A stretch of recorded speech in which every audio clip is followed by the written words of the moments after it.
Hello, ayan. Ito na yung aking ginawang garlic na binabad sa apple cider. Tingnan natin or tikman natin kung ano nga ba ang lasa. So yung pinakamalit muna. So ito na.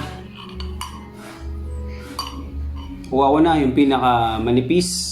So ito mga kapitness, no, para sa kalusugan, para sa mga iniinda nating sakit-sakit.